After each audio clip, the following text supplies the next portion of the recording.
Poker, paris sportifs, loterie. Aujourd'hui, ils sont en France entre 800 000 et 1 million de joueurs à tenter de gagner le jackpot sur Internet.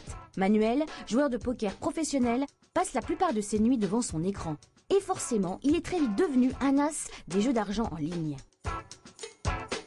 Les différentes familles de jeux en ligne, en fait, il y a 3 grandes catégories. Les jeux de casino traditionnels, qui sont blackjack, machine à sous, etc.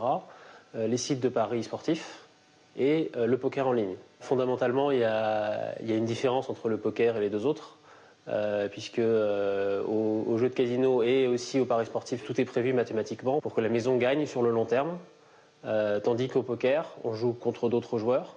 Donc on a la possibilité, si on joue mieux qu'eux, de gagner de l'argent. Il y a plusieurs milliers de sites de jeux d'argent sur Internet, probablement plus de 5000, voire beaucoup plus.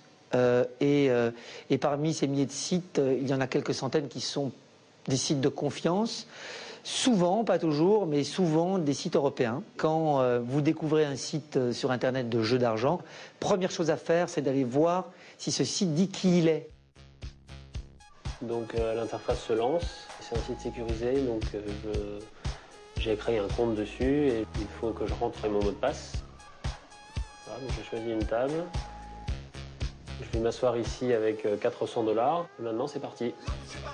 Donc on joue contre des adversaires qui sont des personnes chez elles aussi, dans la même situation que moi, et qui misent du véritable argent.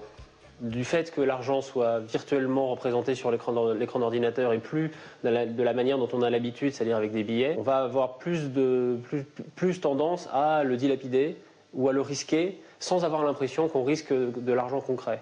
Donc le danger, c'est de perdre cette relation à l'argent qu'on a dans le monde réel. On est seul face à soi-même, seul face à son propre démon du jeu en fait, et c'est important d'arriver à le maîtriser et de ne pas y succomber, et c'est plus facile d'y succomber quand on est seul et qu'il n'y a personne pour nous rappeler à l'ordre. Première étape vers la libéralisation contrôlée des jeux d'argent en France, des bornes interactives proposant 2 jeux de hasard. Les premières fonctionnent déjà dans près de 300 cafés ou bars tabac. C'est une borne sécurisée, parce que les gens qui vont jouer aujourd'hui au jeu concours doivent s'identifier. Les mineurs sont interdits de jeu sur cette borne. Donc c'est un système tout à fait transparent qui est contrôlé par l'État. Donc évidemment, toutes les conditions sont réunies pour que demain, cette borne puisse aussi proposer de vrais jeux d'argent. Mais ce sera un moyen, parmi d'autres, de s'adonner à des jeux d'argent sous le contrôle de l'État.